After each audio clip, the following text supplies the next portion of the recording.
The Treuman Katz Center for Pediatric Bioethics at Seattle Children's Hospital presents its 5th annual conference, No Longer a Child, Not Yet an Adult, Ethical Issues in Adolescent Healthcare. The Treuman Katz Center is the nation's first center dedicated solely to the study of ethics relating to research and healthcare for children.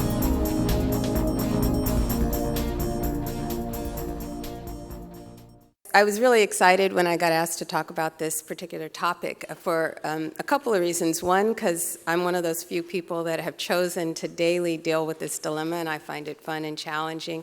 But I do acknowledge that for many people, a dilemma of trying to deal with who keeps what secret, what are you going to tell the parent, what are you going to tell the adolescent, is a daily stress for many providers. So I think it's kind of interesting that this is something I do on a daily basis, and by getting the chance to do this talk, I was able to kind of look back and reflect a bit on what I've been doing. The other reason is that I have an adolescent who, for most of her years, has spent her time telling me many things that I probably didn't need to know and didn't want to know. And now it's fascinating watching her at 17 begin to put her personal boundaries on what she considers her private information. So a lot of what I see when I deal with this issue of dilemmas on, sharing and disclosure of information is relationship. I really, there are laws, there are things that we should do, there are boundaries that we're told we have with our provider-patient relationship. But in all of it and wrapping around it, to me, is dealing with relationships. Let's see. There we go. So I'm going to actually start in looking and kind of giving perspective as a provider in adolescent medicine doctor on the relationships. What does that mean, provider, teen, parent? It's really a triad, and sometimes it works well and sometimes it doesn't. Provider's dilemma, and then where statutes and laws influence that. Now, right after me, there will be a talk very specifically about the statutes and confidentiality, so I won't go into detail there, but just to give you a flavor of how that plays in trying to deal in the moment with a situation like this. And context, where are you going to be? Are you in a teen clinic where you don't see the parents? Are you in a clinic where you've known the parents since the child was born and you have a relationship with them and you go to church with them? And, how do you deal with these relationships and contexts? And I'll start with the parent-teen relationship. I think that's the most fascinating thing. When we try to talk to people and train people, how do you work with kids? You talk about when you walk in the room. Well, before you walk in the room, there's a relationship that's been going on for years with the teen and their parent or their guardian, whatever adult that is supposed to give them care and guidance.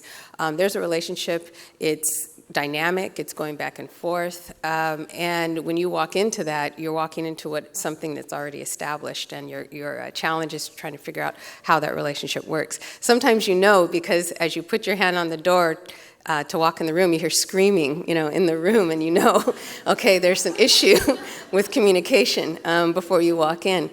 Sometimes you walk in the room and, the parent has this kind of triumphant gaze, and the kid is looking on the floor, and the parent says, finally, you're here. Now you're going to tell me if my child's a virgin or not. And if you're not a virgin, we're going to do something, we're going to send you away. We're going to, and so, you're walking into this situation, and you may be that catalyst the parent is hoping to, impose some kind of fine on the kid, and the kid is hoping you would, leave.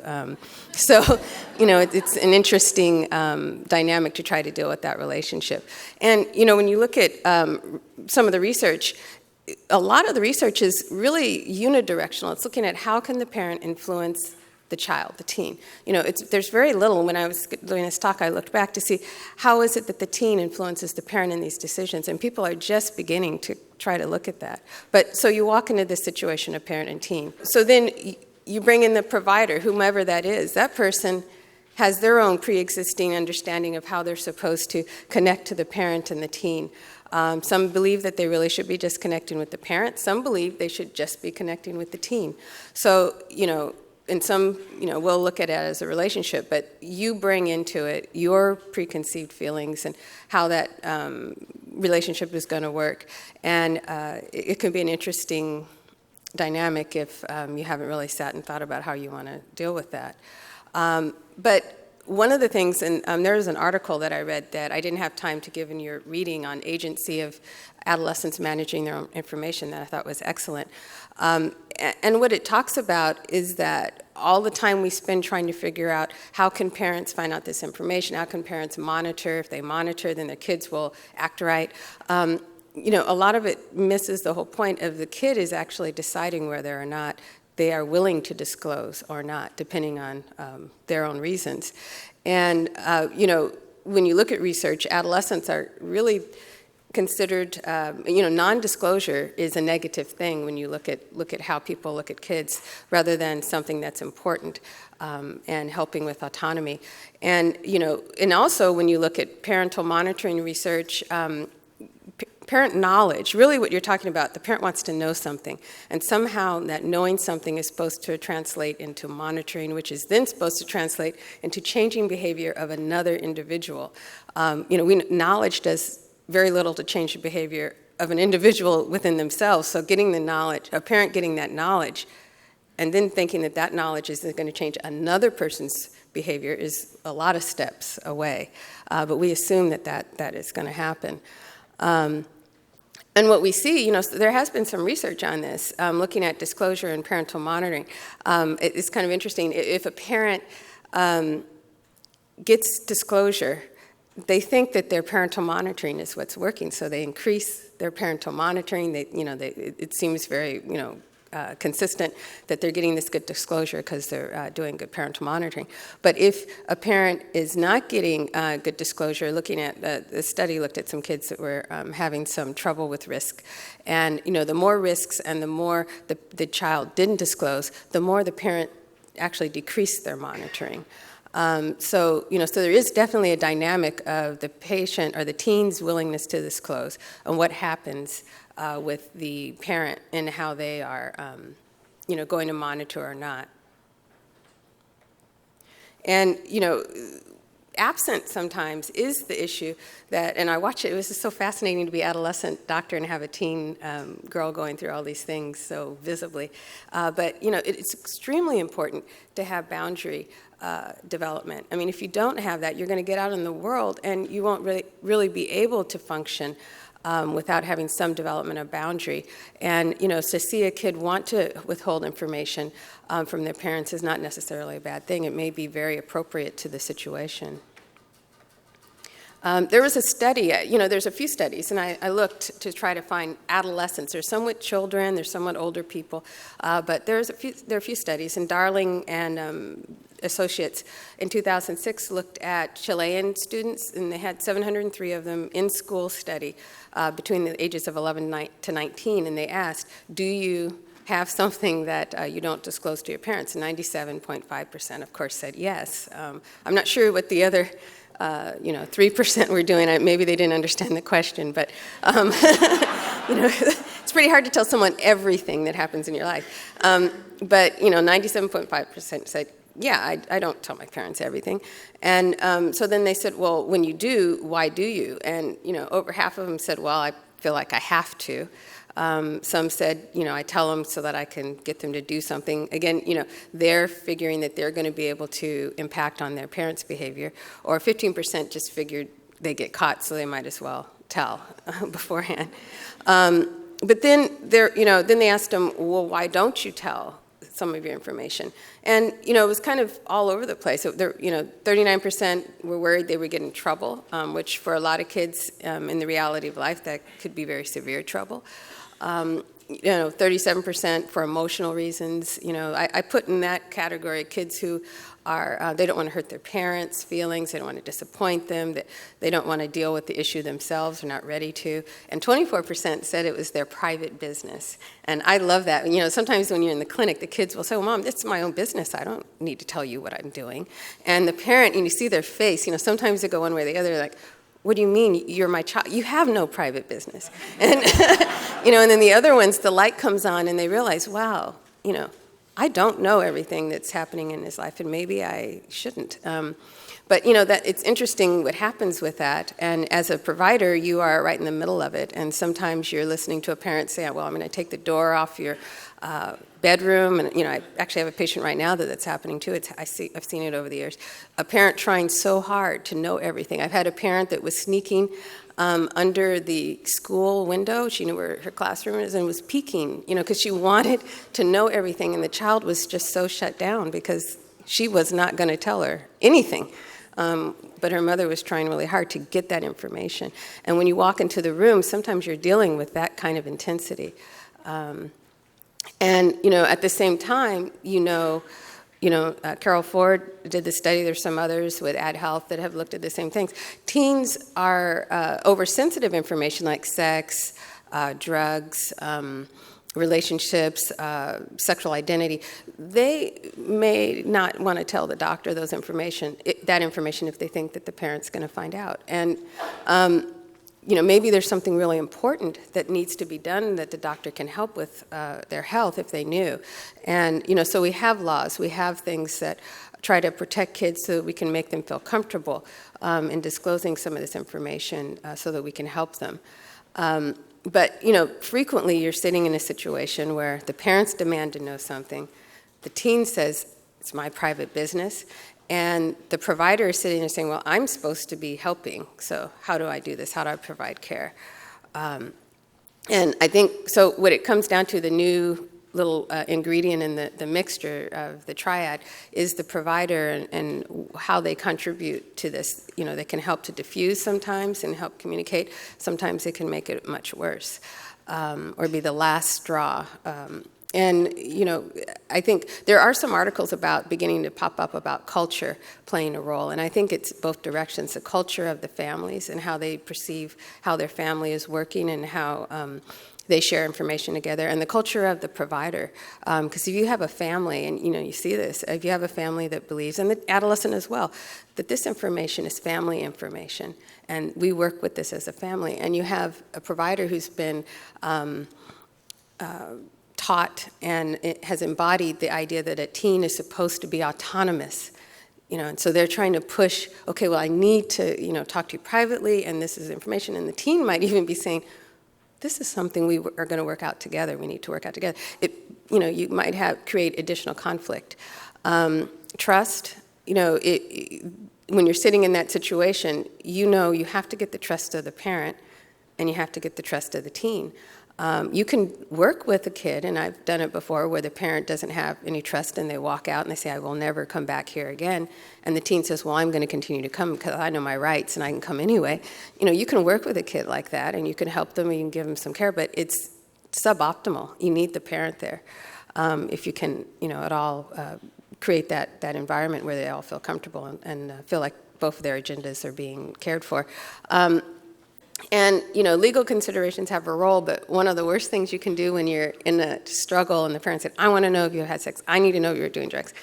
And then you turn to the parent and say, well, she has the right. You don't have to, I don't have to tell you anything. I mean, that's probably one of the worst things. It just completely escalates the whole situation and you're stuck. Then everybody's mad at you and you're completely not helping or improving anything that's going to happen in that interaction. So, you really have to sit there and know what's going on, know where you are and be clear, and try to see, can I end up with having some kind of cooperative relationship so that, you can get to the point of giving and providing the health care that a teen needs. So you get these, questions. It's always funny when, in adolescence, we are very clear about you always want to see the teen alone for a few minutes. And so very frequently, as you're asking the parent it's time to leave, they'll say, well, can you come out? I need to speak to you just for a couple of seconds. And they'll say, can you just test him? I think he's on marijuana. Just see if you could, just ask him for a urine and, just test him and let me know. Or, I want to know, is he gay? Is she having sex? I think she's having a boyfriend. Can you just tell me that? Or I need to know if she's having sex. Some more serious ones that I've seen happen, I need to know if she's having sex because I'm going to send her back to my country. I've seen that happen.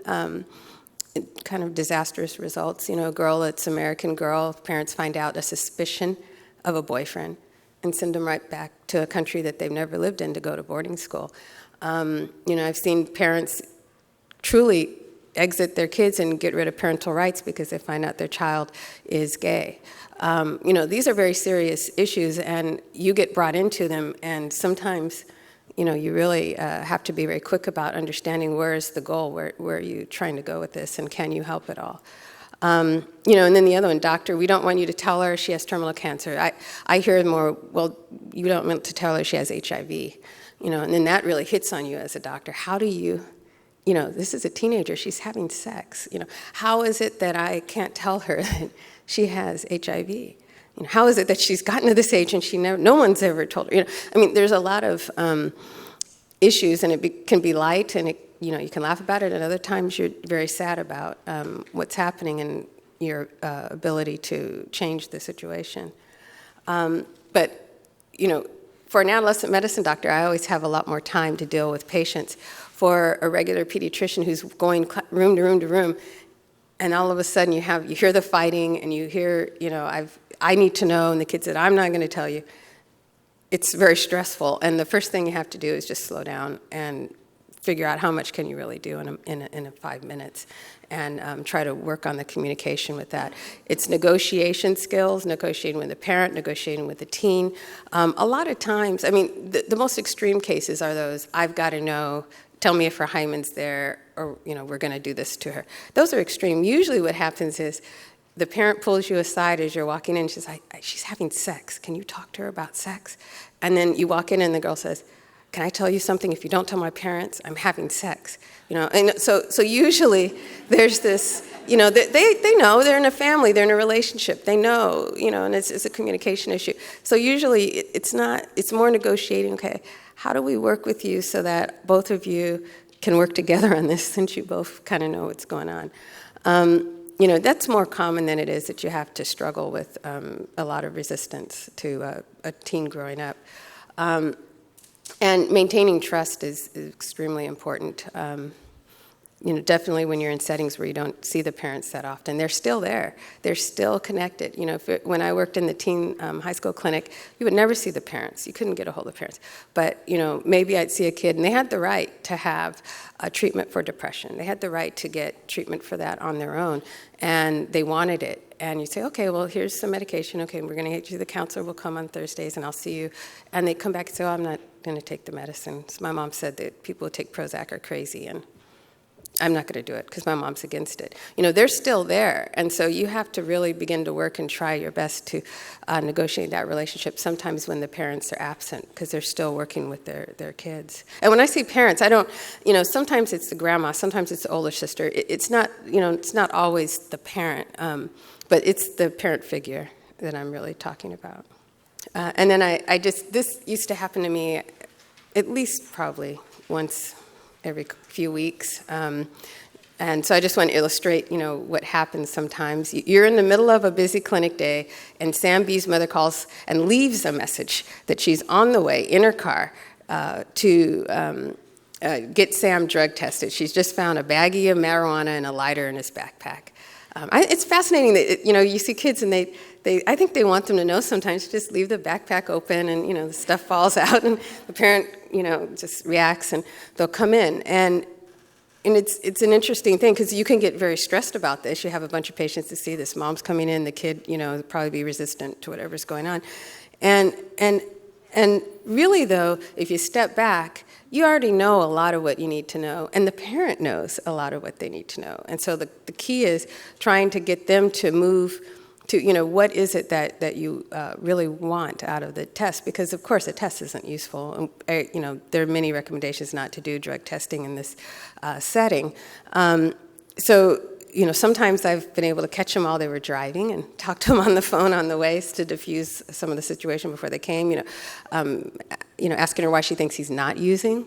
If she sees marijuana, and usually it's, oh, well, he said it's his friends. Everybody says that. So nobody gives their drugs to other people. That's a valuable thing. So you can work on that with the parents. And, sometimes the kid will even say, test me, I could care less, test me, just do it. And you're still going to be breaking that relationship a little bit if you do. And sometimes the kids think they've done things to get out of the test, so that's why they want to be tested, because they figure they've taken enough of Gold Seal or whatever they think will fool the test. So you have to talk to them. And it can take a long time, or it can be very short if you can get the parent to understand, well, okay, if he's using, what do you want to do? And, let's move there, because the test, what if it's negative?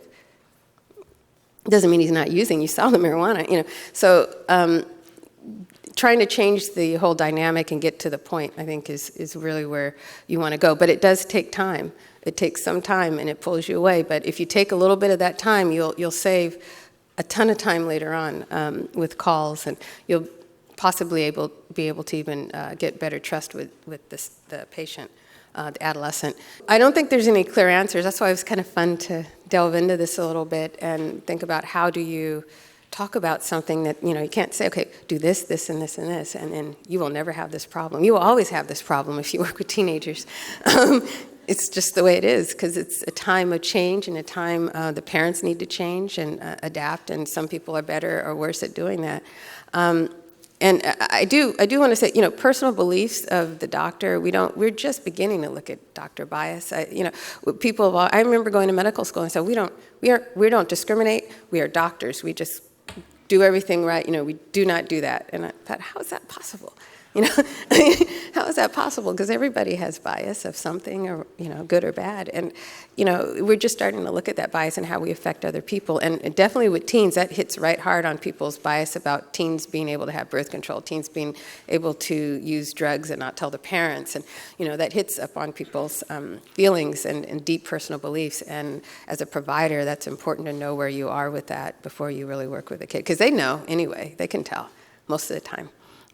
And I've seen kids come and talk to residents, and the kid is looking with that, yeah, I'm not going to tell this guy anything. They know that the person is not really engaging and believing in their autonomy, and they just don't give the information, and the kid goes out and may have a serious medical concern. Cultural concerns, some people do work as a community, and you try to split that up, and the kid will not be able to function well. So you've got to know who you're working with and what the cultural concerns and beliefs may be. And providing effective care to the teen is always ultimately the goal, whatever that means, effective care. And that's what we're supposed to be about doing. And getting stuck in the mire of struggles around autonomy and should I tell a parent this and should I not, can sometimes pull you away from the ultimate goal of trying to give the kid tools to take care of themselves and function. And again, the context always matters. I didn't really talk a lot about it because I don't have a lot of time, but knowing insurance, knowing other little holes where information could slip away if you don't let the adolescent know, maybe the front desk person is friends with her mother. Sometimes there's these relationships and things can be breached, and letting the kid know that there might be these possibilities and maybe they need to seek this confidential care at another spot or with another person. HIV testing is one in particular where maybe they don't really want that on that record. Confidential doesn't mean it's anonymous. Maybe they need to go to a public health center if they really don't want that in their health care and in their record for future insurance looks. Kids don't know these things. Some adults don't know it, but kids definitely don't know, and it's for us to help them. And I think that's a part of the effective care, giving effective care to teens. Ultimately, I love the World Health Organization's 5 principles. The teen should have accessible, acceptable, appropriate, effective, and equitable care, and we're really the holders of whether that can be pleasant or unpleasant, and whether this will engender a kid to, for years, be able to seek out care with confidence and comfort. In any given day, youth from 10 to 22 are making decisions, hundreds of them. They're deciding whether to brush their teeth, cheat on a test, raise their hand, play by the rules, eat their vegetables, kiss the girl, do their homework, hit their brother, tease the dog, or take a shower. And perhaps at no other time in the history of the planet, our youth live in a world with endless possibilities. Certainly different from their grandparents who had more established cultural expectations and about their work and career decisions and their roles at home or even their dreams. It can seem at times like our youth today are really handed endless tsunami of decisions. I would say something that screams simultaneously the wildly disparate ideas of just do it and just say no. And it can feel overwhelming as a parent or a provider to know whether you are offering safe enough limits with enough information to keep preteens and teens from dangerous problems, and yet allowing them the freedom to make mistakes, which is staying close while standing back. It's a little bit like quantum physics. My background as an adolescent nurse, manager, and consultant in a pediatric setting, primarily at Children's, but my true calling has been as a community educator. We talk to providers, we work with families on the side, and we also put together kind of 3 basic curriculums. The base of our operations is this talk with preteens and families on sexuality and puberty, but we also do a course called Great Friends, and that is working with middle school kids on navigating through social relationships, finding effective communication patterns, dealing with conflict, teasing, bullying, etc. Also super fun. We do that either with kids on their own or also with a parent. That's kind of flexible. And then the third part to our curriculum that currently exists is called Great Choices. And we work with primarily 8th, 9th, 10th graders. Kind of depends on the community and their needs. And it's about decision-making around alcohol, drugs, sexuality. And we look at peer pressure and what comes up. And again, that program can be in a community with your parent or with kids on their own or both. In addition to that, we do a lot of parent talks and get a lot of input from families. And so I am not a researcher or with the background of the presenters this morning. I'm primarily an educator, but I've had this amazing experience of spending thousands of hours with tens of thousands of families, and so I'm going to bring the observations of that experience and weave it together with some of the information you had this morning and see if we can come up with strategies, boots on the ground strategies for working with families. I want to break this discussion down into kind of 3 topics. The first is the developmental space of teens, kind of looking at what are the questions on the minds of tweens and teens today. The second part that I'd like to look at is what's the developmental space of parents and what is there on their heads, their worries and concerns in today's world. And then the third is what are some specific strategies that we can do to work with families to kind of navigate through some of this time, this tsunami of decision-making time. I think adolescents kind of come with a certain set of expectations and unwritten rules. First, they feel like they're able to make their own decisions. And second, and these are key to put together, that you will always be there for me. And I don't always feel understood. Sometimes you just don't get it. If I show that I'm listening too closely, you might feel encouraged to keep talking. I am curious and stimulated about the world. I want to make a difference. My friends are important, and I pretty much know everything I need to know. Given that as their base, I have that. Any of you who love adolescents probably love the comic strip Zits, like I do. And one of my favorite Zits comics is Jeremy, the adolescent, and his friend leaving. And their mom says, "Hey, honey, have fun." And the dad says, "Enjoy the party." And Jeremy turns to his friends and goes, "See, my parents are always telling me what to do." In our classes for preteens and teens, we have the students write anonymous questions about puberty and sexuality and decision-making. And when we look at the tens of thousands of questions, 4 themes tend to come up over and over and over again. The first theme is something about their physical selves. Am I normal? Does this body look and work the way it's supposed to? That's their physical theme.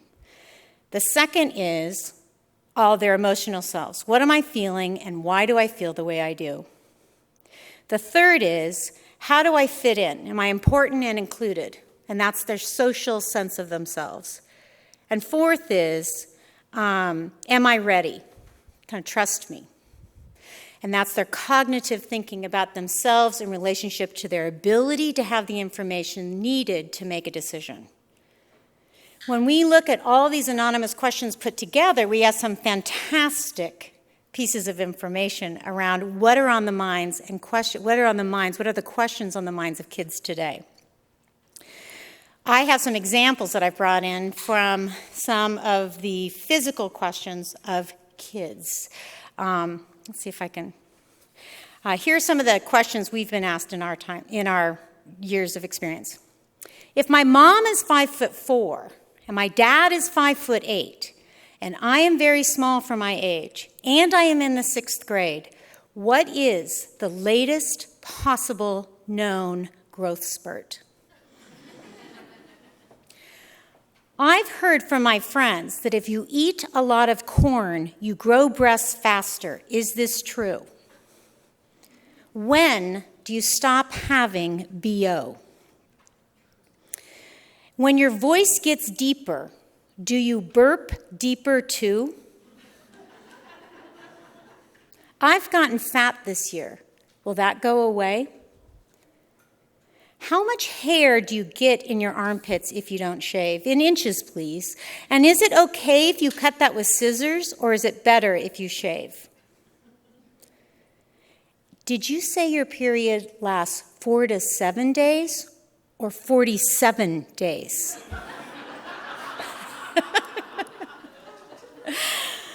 See, this physical transformation of puberty in the life of these preteens and teens is incredibly stunning to consider. I mean, after all, they were sitting around in these bodies that they were really totally content with in the first place, and they really can't see outside of the advantage of being able to reach the pedals and the steering wheel at the same time, no need for this transformation to actually occur. And it is challenging to think of the enormous self-conscious time that you add in this transformation of breasts and periods and BO and hair in new and interesting places and oily hair and pimples and penises and growing 2 to 12 inches and gaining 65 pounds. You add that all together, which I call the hit parade of puberty, and everybody here can remember what it felt like to be asked to dance at 5'8" in the 7th grade by the shortest boy in the class for the slow dance. Everybody here can remember some rendition of their self-consciousness of this physical transformation and what that does to your thinking and your inference of the world. The conversations of am I normal can be places of anxiety and a reality check.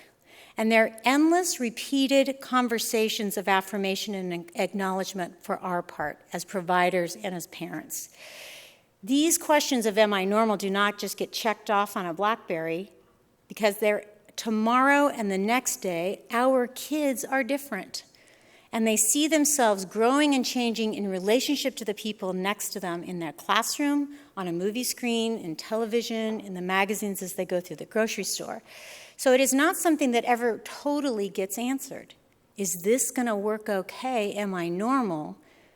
And you can imagine how any of you who are providers and parents of children with any sort of physical special need, how that adds to the anxiety or the concern or the depth of question that gets asked. Question number 2, what am I feeling and why do I feel the way I do? There was some discussion this morning about the amygdala, this emotion center. It's been working perfectly, fantastically for all these kids, whether they were an infant and through puberty. If they felt hungry, they cried and someone fed them. If they felt angry, they cried and someone cuddled them. So emotions and being able to express yourself has been a part of who they are. When the experience of puberty comes along, we add to it almost like a volume dial that goes up. It's not that there are more feelings, But the feelings are about different things. They go from pacifier, car seat, and bedtime, which we, the adults, have a lot of ability to control, to what am I going to wear, and when am I going to go out, and who am I going out with, which creates stress in a family, and then it heightens emotion. So not only do you have a hormonal heightened of emotion, you have an emotion center that's totally activated. It's not so much that it's more feelings, it's that the emotions and the issues are volume dialed up with difficult, challenging scenarios to problem solve in a home. Add to that some of the ways that we are wired. We have that fight or flight response, that total ability to put our body on high alert, gives us the ability to leap over snakes and other things. We have the ability to, through dopamine, to seek pleasure and avoid pain. And that certainly drives emotions as well. What feels important or what you will go to the mat for, to be able to get a release of dopamine, changes, and people make decisions upon that. Social connection, kind of oxytocin, vasopressin, people wanting to connect with others, that we are wired to do so. And then seeking approval and empathy, being able to show empathy or experiencing guilt. Those can be drivers in that emotion center that add to the way we might make choices for emotions. In our work around kids and their feelings, we work a lot with asking kids to identify feelings and put labels around feelings and give them the opportunity to put articulation around their feelings, because one of the hardest challenges of conflict between parents and kids is because kids are still learning the language around their emotions. It kind of comes out all in one big blah cry scene. So by being able to put words to it and drive a thing, then we can help the kids identify just being mad. Is it mad, or is it mad disappointed, or mad discouraged? And helping kids and parents work together to articulate those feelings in strong ways that offer opportunities then to be able to articulate specific actions that might be different between mad discouraged and mad disappointed. If you think about it like a toolbox, you can imagine the kids who become who are not very articulate around feelings, kids who are in trouble at the age of 18 or sitting in a detention center, they have one answer for mad. Maybe it was to hit somebody or to put their fist through the wall. But kids who learn how to put a language around emotion, then instead of just being mad, fist through wall, or hitting someone, it's mad, discouraged, here's what works for me. Mad, disappointed, here's what works for that. And then they become better decision makers and more articulate about what it is about mad that works for them. We have also spent time talking to kids about writing down about feelings that they cannot express out loud to their parents. And in that little assignment, I have a little series of responses of kids who have written these responses on a card when we've asked them, share a feeling you cannot share with your parents. Here's some examples. I have different feelings of growing older. I feel different because some kids are more mature and some are not. I feel it's a big responsibility, but I want to grow older because I want the responsibility also. I want my dad to listen better. I want my dad to understand my wants from my needs and how they are very similar. I want my parents to know that I'm responsible, that I can control myself, and I don't really care for girls yet. This is a lot of boys' responses, I think. I want my dad to know that I am basically indifferent about girls, although if a girl is friendly, I will reciprocate. I want my dad to know that I might need to talk to him. I feel weird when my mom talks to me. I also don't feel too comfortable with us fighting all the time. We can never seem to agree on things. I just think she doesn't understand. She thinks I don't understand. It's majorly weird. We often spend time with middle school kids, 8th graders, and we're working with decision making and talking about sexuality. And one of the things that we love to do is we have the girls finish the sentence, the thing I wish all 8th grade boys understood about 8th grade girls is, and we do the reverse for the boys. We say, the thing I wish all 8th grade girls understood about 8th grade boys is. The girls have quite a range of responses in that from kind of defiant girl power type statements, like we're just as good as boys. That's kind of one part of the girl's response. Another part is we don't all like to shop. Okay, that's kind of another little section there, kind of, again, a defining thing of things. And then maybe another third is something around the lines of we like to be liked as much for the inside as you like us for the outside. That's a kind of a typical girl class response. The boys, however, are very singular in their response. The vast majority, over 90% of the responses of the boys, and we've probably done this, 3,000 times to kids, 8th grade boys, 90% of the boys say the same thing. They say, I wish the thing that 8th grade girls understood about 8th grade boys is that we have feelings. It is unbelievably powerful. It creates such an incredible opportunity to read those responses out loud to a group of kids. I always read the girls first, and everybody laughs and carries on about that. And when it gets to the boys, you can hear a pin drop. Because those boys they're begging for those girls to recognize. They'll say it in interesting places, like, we're not as stupid as we act. We have feelings. Please don't tease us because we seem like we're joking around. We have feelings. That's the kind of way they express that. It's powerful. It's powerful. Social. How do I fit in? Am I important and included? Kids who are able to maintain flexible friendships in early elementary school are drawn by sometimes mystical forces to create cocoons of safety in middle school, bound together by sameness. Some of that sameness is visible, like North Face jackets, or a certain kind of flip-flops, or being on the chess team. And sometimes those cocoons of safety are around things that are very mystical and magical, even for the kids themselves. If you ask them how they group together, sometimes they can say it's the way we wear our hair, and sometimes they will say to you, I have no idea. And sometimes that feels uncomfortable. It's almost like they feel like they've been given a deck of cards and it's been dealt out, and that's the place that they belong. And that is one of the most challenging things as both parents and providers, to help your kids see themselves who you thought even a year ago were able to define themselves for themselves, now get caught up in what feels like a mystical force. Some people call these cliques. I think cocoons of safety feel more descriptive and helpful for me, because when you see it as a cocoon of safety, you start to understand some of the motivation of choosing to be same. And doesn't it make sense that at a time when you are most physically different, when the difference of somebody on the freshman football team might be 100 pounds, that what else would you choose but sameness? And sometimes sameness can even be around the words you use. Right? It can be around the kind of kids that you hang out with. It is more bound around trying to seek something same at a time of most difference. And to me, that always seems like it makes sense.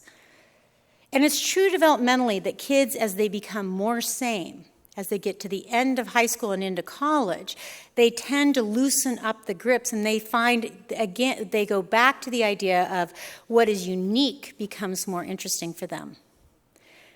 What is curly hair that keeps you out in 7th grade actually becomes your greatest asset by the time you're a freshman in college. So that whole idea of sameness releases its grip. Here are some of the kinds of cards we've received on social for preteens. If two girls are always whispering and acting like you're interrupting their private joke, what should you do, and how should one cope? How do you know what boy is right for you? I hate this boy, but for example, let's say I like Stuart T. How do you know if he's the right boy for you? Again, I repeat, I hate Stuart T., so don't get the wrong idea.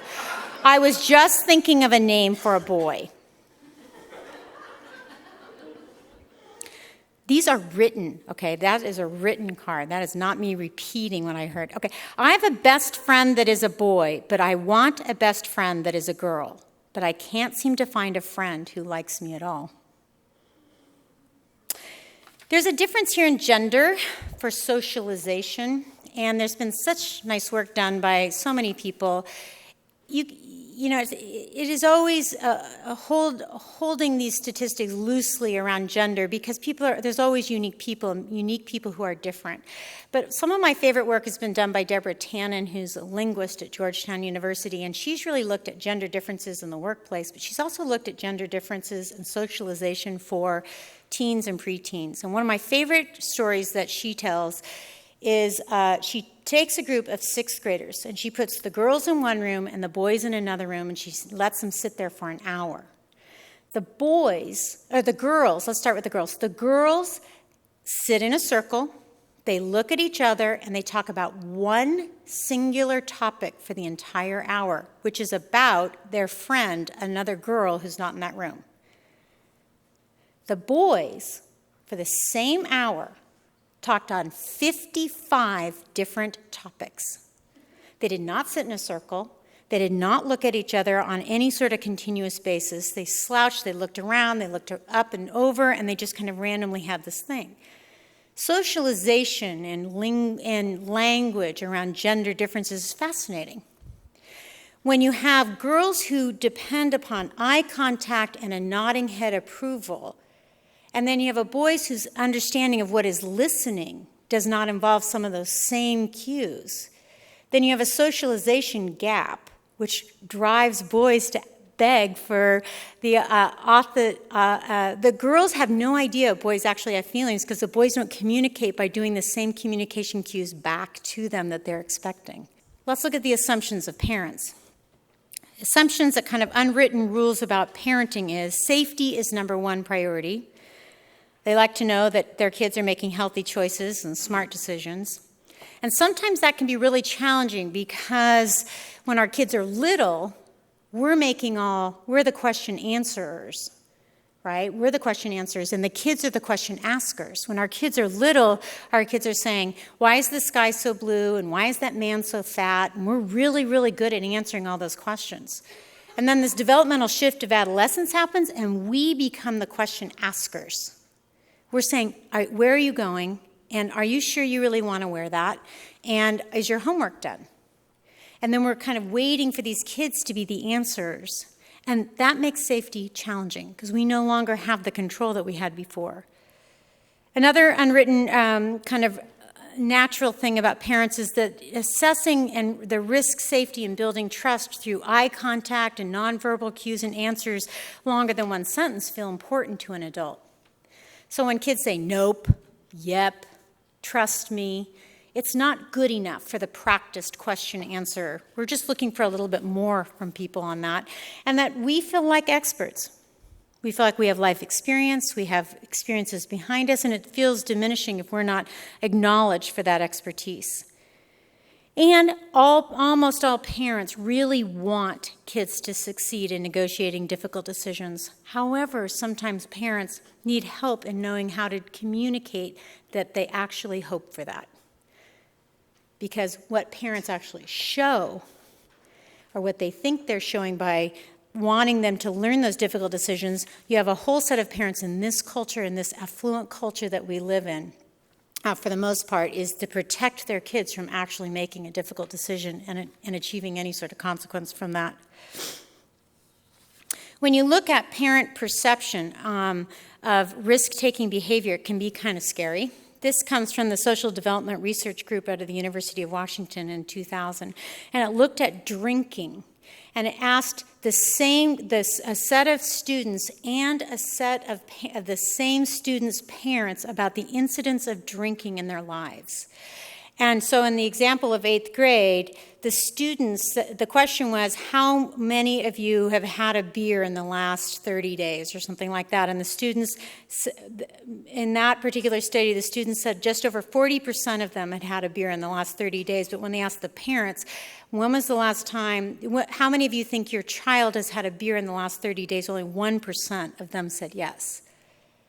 And then you can see in 12th grade where the students are up to 62% participating in that risk behavior, and the parents, only 30% thought their kids were participating in that risk-taking behavior. So we have to clue parents in to what are the truths about their own kids' behavior, and then we have to help parents understand their importance and value in their own kids' lives about the decisions that they make about their health. So where does that leave us, and what opportunities do we have to help parents become more effective in working with their kids, and what skills can we give kids to help them become better decision makers? Well, first of all, I'm a big fan of John Gottman, and a couple of people have brought him up here today, and I believe John Gottman from the University of Washington and Seattle area is just brilliant. And one of my favorite books that he's written is Raising an Emotionally Intelligent Child, and it kind of brings some of these ideas together of helping kids identify their feelings, giving them an opportunity to make decisions, and then having them live with consequences. In our program, we create mantras called feelings, actions, and consequences. And we spend time with kids trying to identify their feeling, trying to choose one or more actions for that feeling, and then thinking through consequences. John Gottman's done some of the most incredible longitudinal work that supports this idea that if kids can articulate their feelings and their emotions, they'll be better decision makers. But even then he adds this: if you can think of one or more choices around that emotion, or in that scenario, one or two would be better. If you can think of more than one, then you'll even be a stronger decision maker. And then you add the third element: can you actually envision the consequence? Then you got a slam dunk. So for me, our opportunities as a provider or a parent is to take some of these strategies and coach people into it. It's challenging. It requires restraint. One of the biggest ahas of my professional life was when at the time, she was interim director of Children's Psych Unit, Elizabeth McCauley, was speaking, and she said, the primary task of adolescence is self-control. I went, wow, that is mind-blowing. See, in our world, we think kids are out there out of control, and we have low regard of their ability to be in control, right? And we think that it's really about their independence. Self-control requires partnership and interdependence. It requires conversation and risk-taking and coming back and failing and making mistakes and having success. Somewhere along the way, we also in the 60s and 70s got this kind of convoluted idea that it was our job as providers and parents to hold up the self-esteem of our kids. And that self-esteem was about feeling good about yourself and to never not feel so good. So we only gave out gold stickers and we got rid of red pens in the 60s and 70s. That was such a sad mistake on our part. Now everybody gets a trophy just by showing up, even if you never play the game or whatever. And we only think we're supposed to say positive. It really is not the definition of self-esteem, and self-esteem is not the primary task of adolescence. Self-control is. Self-esteem, feeling good about yourself, happens when people have overcome an obstacle. It's about navigating through conflict. It's about coming up along bumps and bruises. It's about Moira going out here and having both of those solutions fail. Self-esteem comes from going out there and then recognizing, hey, I could do that differently and have it go, or I've succeeded. Our job working with parents and kids is to give them skills and confidence in their influence on the world and their ability to influence decision-making that it can be very, very powerful. Self-esteem is not something we hold up and prop up by saving our kids from failures. Self-esteem comes from navigating through a problem. If you think for yourself, I can see out here not all of you are having a gold star day today. Yet I'm sure and certain that as professionals, you may have high self-esteem about your accomplishments and your overall success and what you're up to, or how you are as a parent or a neighbor or a friend or a dog owner. Self-esteem comes from overcoming challenges and being able to navigate through successfully over time. It is not over an immediate success. I'm just going to end with one quick thing. In my class, we used to have the girls introduce themselves and their parent, and then say something that they enjoy working or doing together. And one time, the girls, I'm Natalie, and this is my mom. We like swimming, and we went around the room. We got all the way to the end, the very last daughter, and she said, "My name is Sophia, and this is my mother, Rose, and the thing we enjoy best is talking about the canopy and the forest floor." And I go, "What? The canopy and the forest floor?" And she goes, "Yeah, the rainforest." And I go, "So you talk about the rainforest every day?" She goes, No, the highs and lows of every day. That's what we like doing together. I thought, oh my gosh, that's so cool. I went home and I Googled rainforest and canopy and forest floor, and I was thinking, this whole parenting thing is kind of like the rainforest. See, 80% of the rainforest is is abundant, amazing, life-giving, whole, fruitful, amazing place, and most people want to be hanging out in the canopy. Forest floor is very dark, feels kind of scary, not so sure about that place, but the canopy cannot live without the forest floor. It's impossible for the rainforest to be anything without the forest floor. And isn't that true when we're working with adolescents? See, it's a whole rainforest. If we're up in the canopy with our kids thinking there is no such thing as drinking, drugs, sex, and bad decisions and mistakes, then we're going to be all of a sudden somewhere along the way down on the forest floor with our kids going, "Wow, how did I get here and I deserve better?" Really, it's the whole picture. I can pretty much guarantee any parent will be someday on the forest floor with their kid, with a D, with a drug, with a bad girlfriend, with something, with a bruised eye, anything, with cancer. When you're down on the forest floor, if you forget to look up at the canopy, then you miss the beauty of the whole thing, don't you? See, it really is both.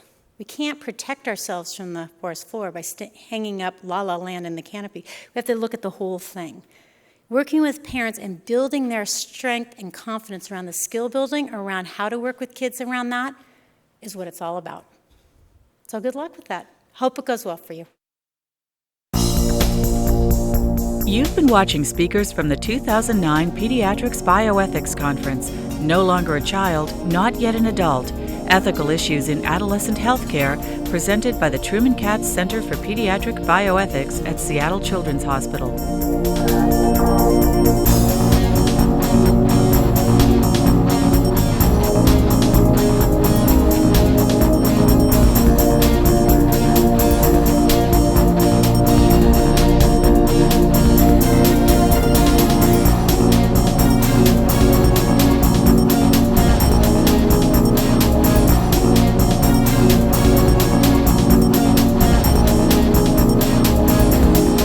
For more information about this series of programs, please go to www.seattlechildrens.org.